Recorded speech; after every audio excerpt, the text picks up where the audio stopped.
FOMO. My name's Patrick McGinnis, and I'll admit it, I have FOMO. And since you're here, I'm going to bet that you do too. But that doesn't have to be a bad thing. If you learn to channel your FOMO productively, you can make the most of every opportunity while keeping your sanity in the process. This is FOMO Sapiens After Hours, the snackable show about how you can make FOMO a force for good.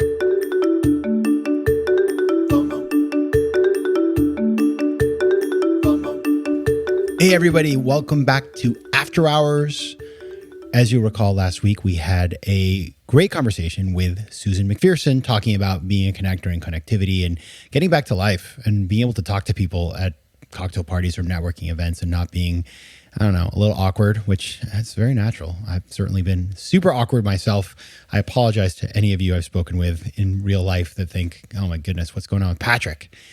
What I do want to do today on this episode of After Hour is talk about being a connector and how to connect with people, because that's one of the things that often people say to me, hey, Patrick, you're really great at connecting. You know everybody. Well, it's part of kind of just the reality of that I like people and I remember people and I'm good at that. And if I meet you, I'm going to remember something about you. A part of it is just kind of things that I've learned and built skills around over the years. And so what I want to do is tell you what I think are the 5 things that work for me, and then the 3 things that have not worked for me. I'll be honest about some of the things that I've done, I think, wrong over the years. Hopefully some of these will be of value to you. Okay, so let's get right into it. What are the 5 things that work for me in terms of meeting people and then actually keeping in touch with them and remembering them and knowing that I can get in touch with them later on if I have a question or if I want to help them with something? Number 1, when I meet people, I know that I'm terrible. If I hear their name, I will forget it immediately. Seriously, I just don't have that kind of memory. I hear something, it's in one ear, out the other.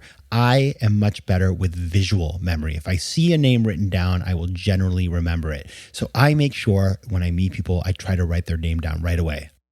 I'll either write it down in my notes or have them text me with their name.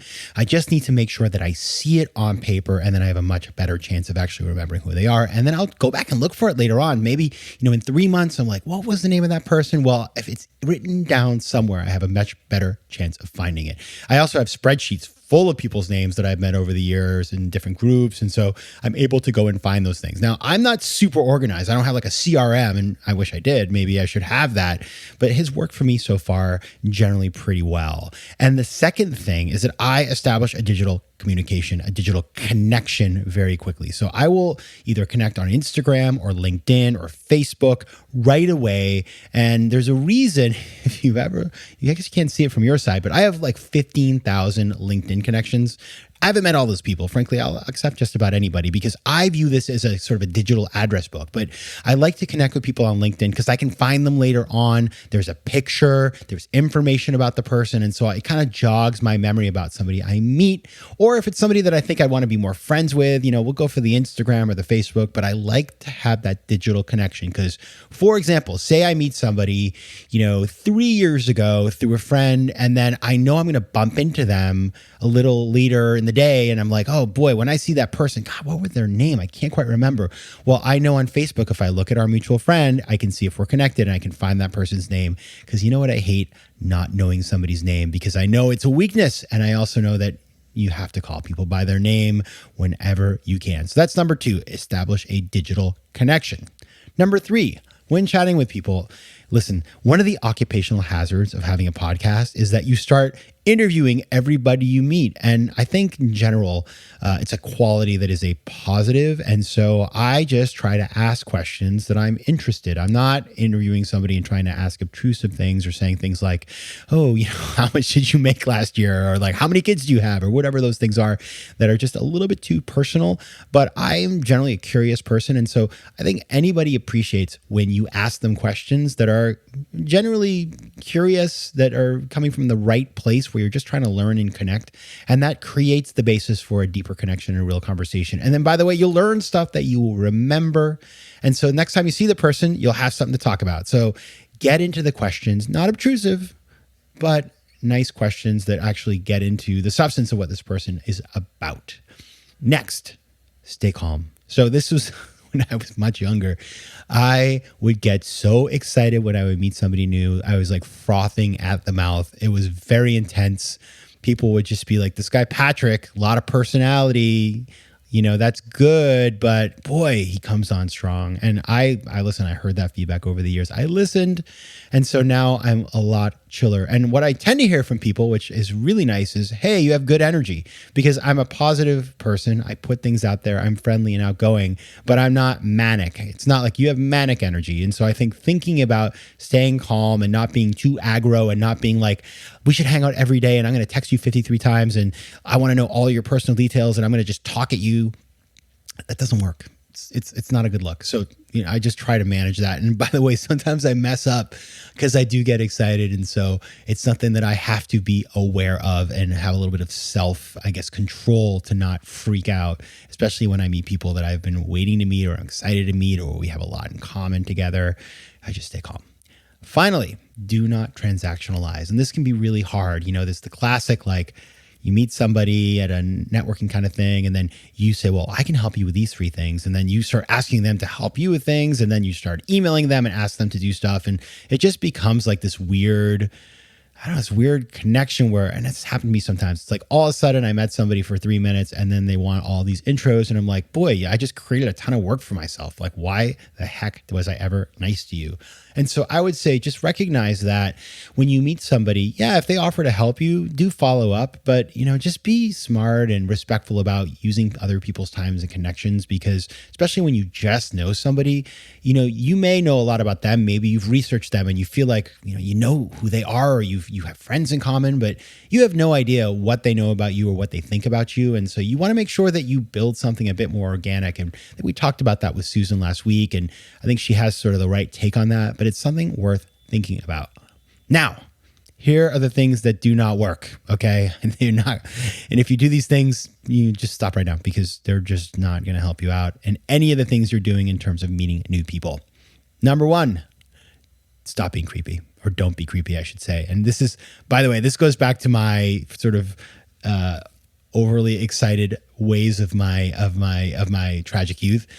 I would be just a tiny bit creepy. I would, maybe I knew I was going to meet somebody and I would find out all about them. And I would like start peppering them with questions like, so I heard you went to Roosevelt Elementary School in Pensacola, Florida.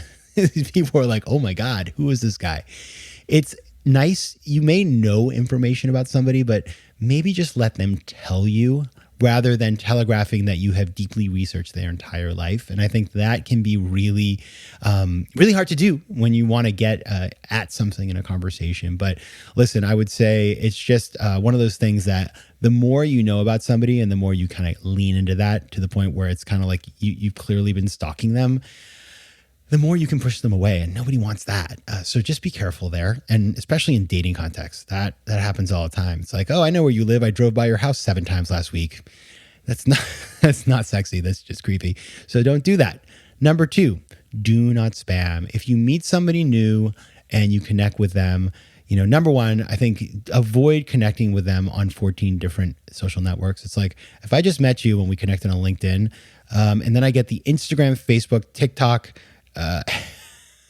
Clubhouse, email all in the same day, like, wow, that's a lot. Let it be a little bit more organic. And if I've offered to help you with something and you email me and I don't write back, be patient, right? Because maybe you follow up with me in a week to make sure, but just, I always find that spamming turns people off, because it starts to create this notion that maybe you're transactionalizing, or that you're high maintenance or just difficult to deal with, and everybody's busy. So you just want to let things happen on their own speeds. And finally, avoid thoughtless follow-ups. So this is one that I really dislike, and I just want to put this out there. If you are offered an introduction by somebody, for example, I say, I'd be delighted to introduce you to my friend XYZ. Don't send me an email that says, okay, great, thanks for offering to intro me, just intro me. That actually creates work for me, because then I have to craft a paragraph about what this is all about. make it easy for people to do the things that they've offered to do for you. Send them a nice email, a clean email, and a fresh email without all the history, with exactly what you need, a paragraph of reference that they can just forward on with a tiny little note. It takes 2 seconds for them, because I can tell you, when you start creating work from people, especially after you've just met them, they're probably just going to hit the old Control Delete, and then all the work you did networking will be for naught. So those are my 5 yeses and 3 nos. I'm sure you have your own. So if you want to share them, just share them with me at Instagram at Patrick J. McGinnis, on Twitter at PJ McGinnis, or send me a note at letsconnect@patrickmcginnis.com. I will share some of them in the future if they are different or interesting, which I'm sure they will be. So send them my way. And until next week, take care of yourselves. FOMO. Want more of FOMO Sapiens and After Hours? Head over to FOMOSapiens.com, where you can listen to past episodes, learn more about the show, and find out how to advertise. You can also connect with me on Instagram at Patrick J. McGinnis and on Twitter at PJ McGinnis.